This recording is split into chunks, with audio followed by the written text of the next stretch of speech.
If you're just getting started hooping fabric with your new Viking Designer Epic, I wanted to show you a couple tricks that I do and usually show my students as they're getting started.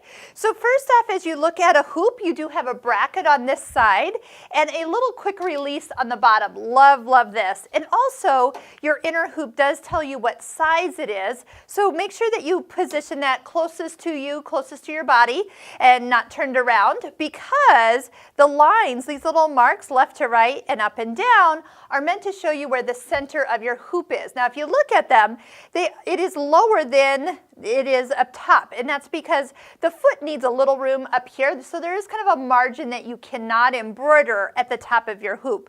So as I work with hooping, I always make sure I loosen the screw, so it's very easy to kind of push these two hoops together.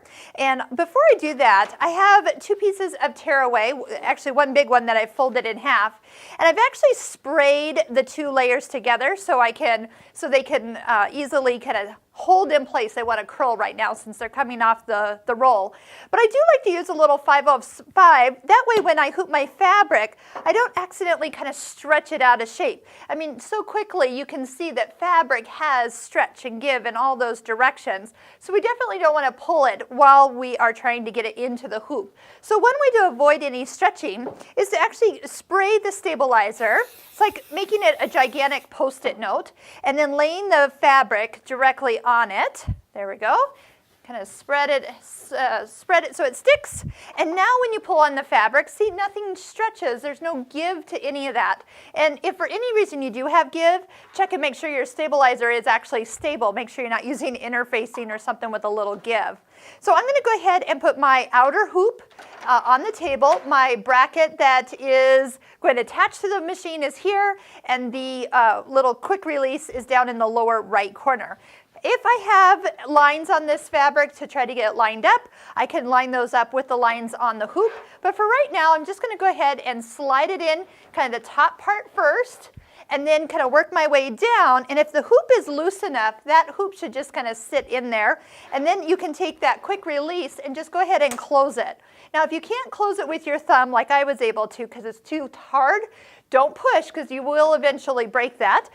Go ahead and loosen up the screw a little bit more, close it, then go in and tighten that screw. And what you're doing is the hoop is tight on the fabric. Notice that I'm not pulling the fabric, I'm not stretching it out. I will make sure though, because I can tell this corner is not all the way down in the outer hoop, so I'm going to go ahead and give that a little push and then make sure that gets all the way kind of flat and flush. Okay. So this is kind of ready to be used. Notice again, I didn't have to stretch it. It's all in there, and the stabilizer is going to do the job of keeping everything from getting wrinkled. Now back to the screw real quick. For any reason you do kind of break it off, it will happen down the road just from use. Is remember, you do have another one of those. Actually, you have two of them because you have two other hoops that came with this machine. So once you do find yourself with one down, buy two from your local store and then keep those on hand because eventually they only break when you're using them.